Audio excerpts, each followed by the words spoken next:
Brownsville. I'm Michelle Jones, the city's epidemiologist, and we want to welcome you to BTX Cares Talks. And this is where we discuss those important topics that are affecting our community.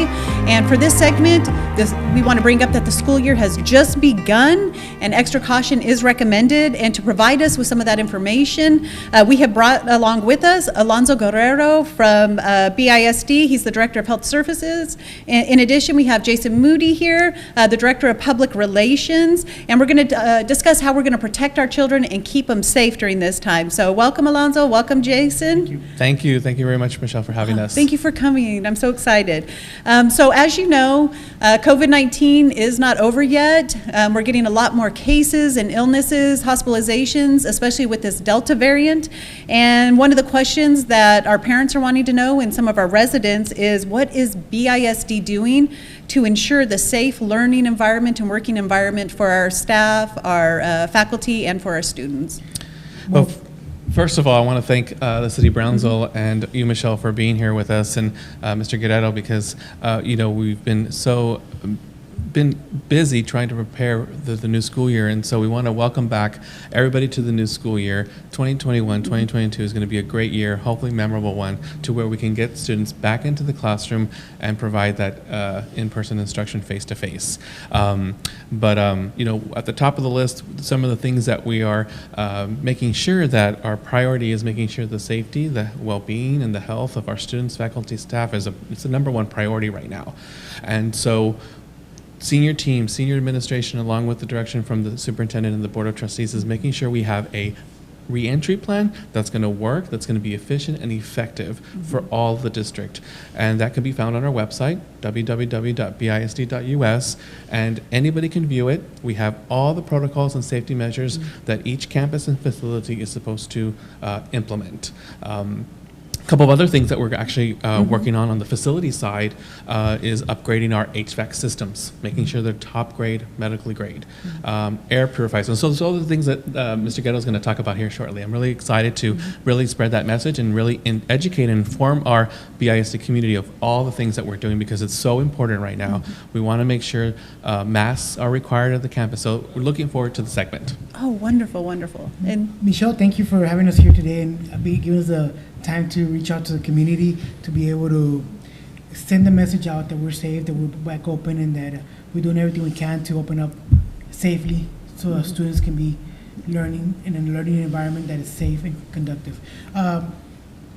So, like Mr. Moody explained, our reopening plan is on our website, and we are continuously updating it. As CDC releases new guidelines, we go in there and update with the latest guidelines that are given by CDC or by the Texas Education Agency.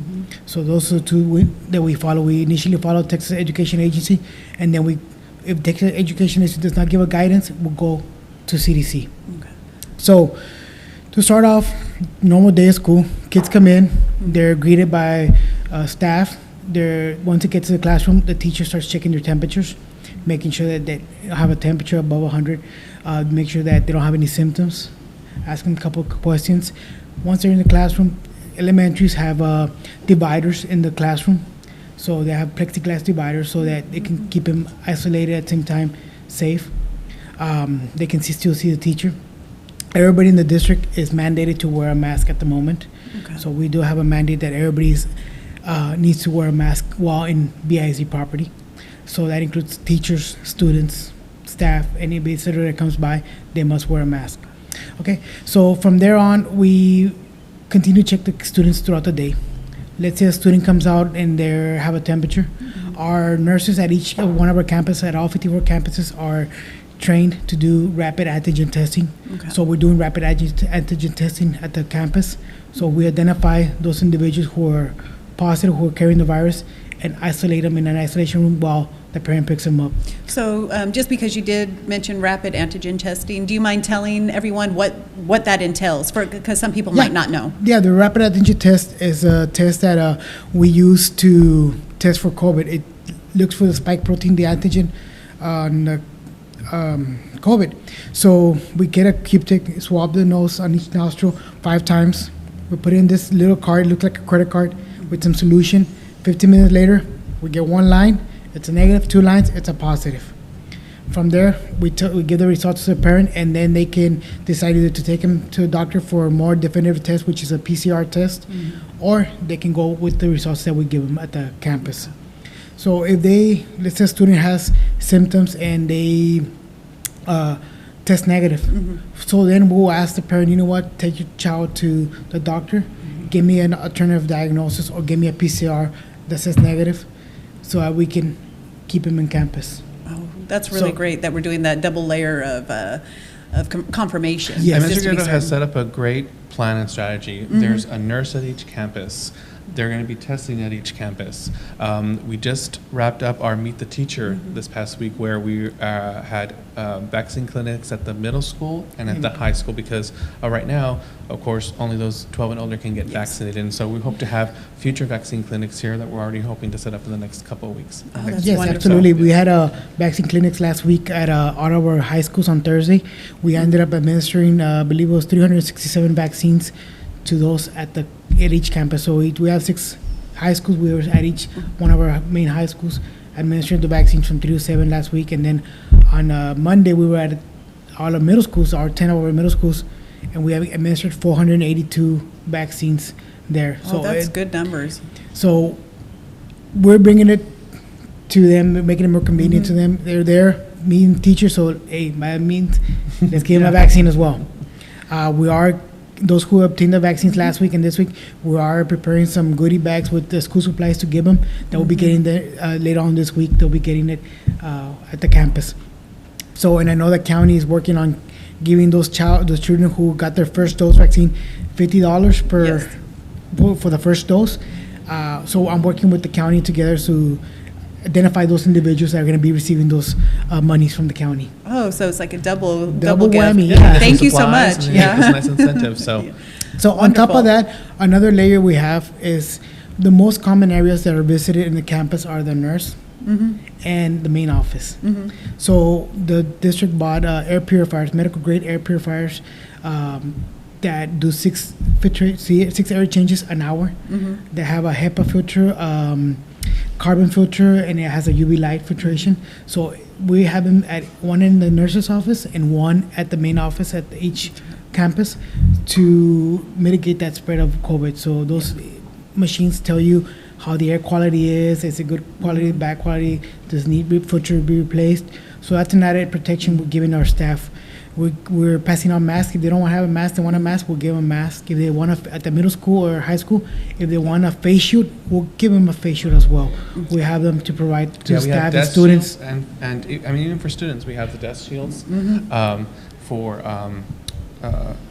pre-K to 5th grade, and then we have shields also for the secondary school. So that's also important. That's also one of the things that we're doing also. I mean, each teacher's going to get a COVID-19 kit. Yeah. You know, so for their classroom. So that's really great, because I do know that we have a high poverty rate here, and so that's one thing that parents don't have to kind of worry themselves about if they are running a little low on funding or cash. That you guys, if there's a tight pinch, you guys will have resources available Yeah, for those we'll have students. resources available for the students to make sure that they're taken care of. We want if we can take care of their health, then they can have a conducive area to learn Yeah. and be able to bridge that gap that we already have from the learning loss from the 18 months they've been out of face-to-face instruction. That's wonderful. And one thing I think we should also mention, that all of these mitigation strategies with the increase in the upgrade in the HVAC and the masks, that also helps against other respiratory illnesses like flu season coming on us. So just in general, these are good practices. Absolutely. One other upgrade that we did on our HVAC, yes, we're upgrading about 30 units we're upgrading. We also upgraded the district-wide our filters on our HVACs.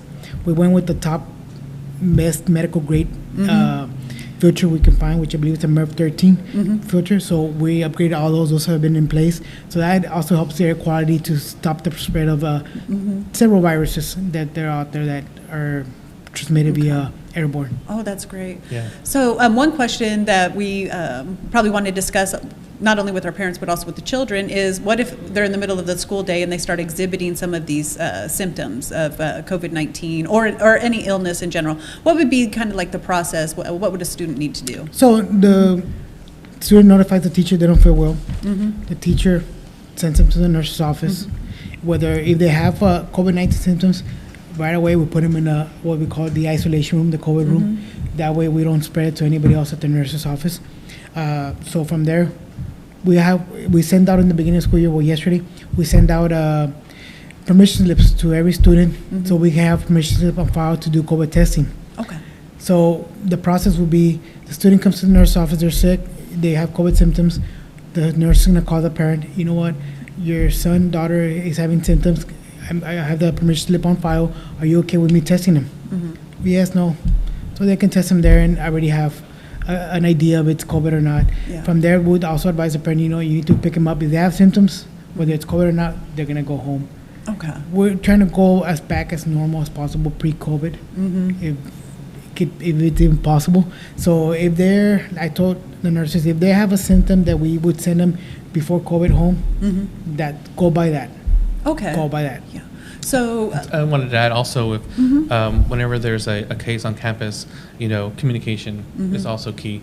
And one of the things that our office is assisting even at health services and campus and even HR through employees is notifying those that were on campus, or at least it's more of an awareness. We want to let you know. We want to let you know what's going on this campus, and it's all for transparency. So that way they can be self-aware of, okay, you know what, I need to kind of be aware of what my surroundings on campus or at this department. So that's also key. We also notify those that were on campus, or at least the community of that campus and department, ensuring that transparency. Yeah, as per the state requirements, we're not required to do contact tracing or to notify parents. But at BISD, we're taking extra measures where we're doing our contact tracing and we're notifying parents. Because like Mr. Moody said, we want to be transparent. We're not going to hide anything under the rug. We're going to be transparent. If there's a positive case, they'll be there. They can also log on to our website, www.bisd.us. We have an area where it says COVID-19. We update that dashboard with the positive cases per campus. okay. So they have Full that too. transparency. And that helps immensely, especially because there's oftentimes confusion and distrust, but when you're transparent like that, it develops that relationship between, it's like you're creating this whole network or team to help protect the children and the staff. I've actually looked at other districts across the state. They have a dashboard, they have a page, and so we are customizing ours, of course, to our district and our needs. There's a dashboard, there's the reentry plan, there's also the flow chart with protocols, there's the forms that you can download, and so any and all information regarding COVID-19 we try to put on that website, so that way it's available.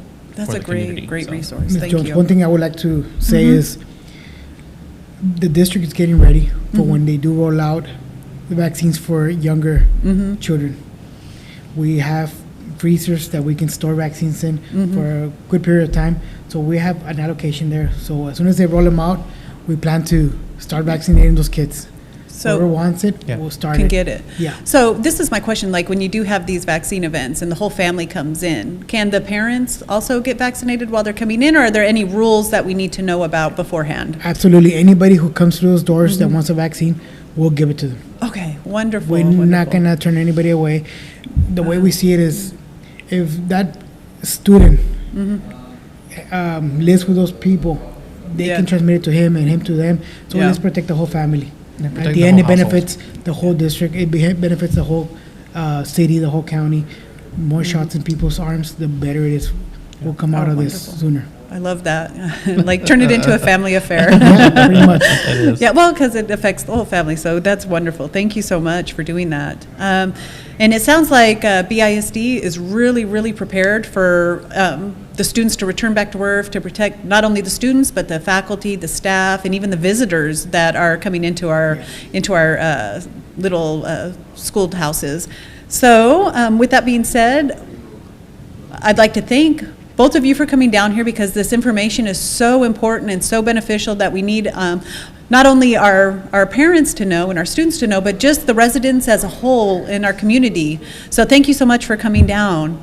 No, thank you very much, and having myself and Mr. Guerrero. And just a final plug-in, you know, if you are undecided of what district or what school to attend to, please choose the Brownsville Independent School District. It's the best choice. We have great curriculum, athletics, fine arts, and we really appreciate it. Thank you. Yeah, thank you, Ms. Jones, for having us here. One thing I would add to what Mr. Moody said is BISD is one of the only districts that has a nurse in every single campus. So we have trained nurses at every campus, registered nurses, licensed vocational nurses. So we're trying to make it as safe as possible and have the care for the student that is available at those campuses. Oh, great, great. And just in case anybody needs any additional information, as Mr. Moody and Guerrero had mentioned, you can always visit the bisd.us. They also provided us with a phone number, which is going to be 548-8000. And if you have just any general COVID questions, you can always go to the cdc.gov. The City of Brownsville also has the COVID-19 hotline, and that is at 956-394-0012. So always check those out. And just as a closeout, we want to remind everyone, if you're needing a vaccine and you don't know where to go, the City of Brownsville also provides vaccines, and those are going to be every Wednesday at the Southmost Library from 5 p.m. to 8 p.m. and then every Saturday at Lanier Park during the farmers market from 9 a.m. to 12 noon. So just bear that in mind. And for BTX Cares Talks, I'm Michelle Jones, the city's epidemiologist, reminding you to stay safe and to stay sanitized.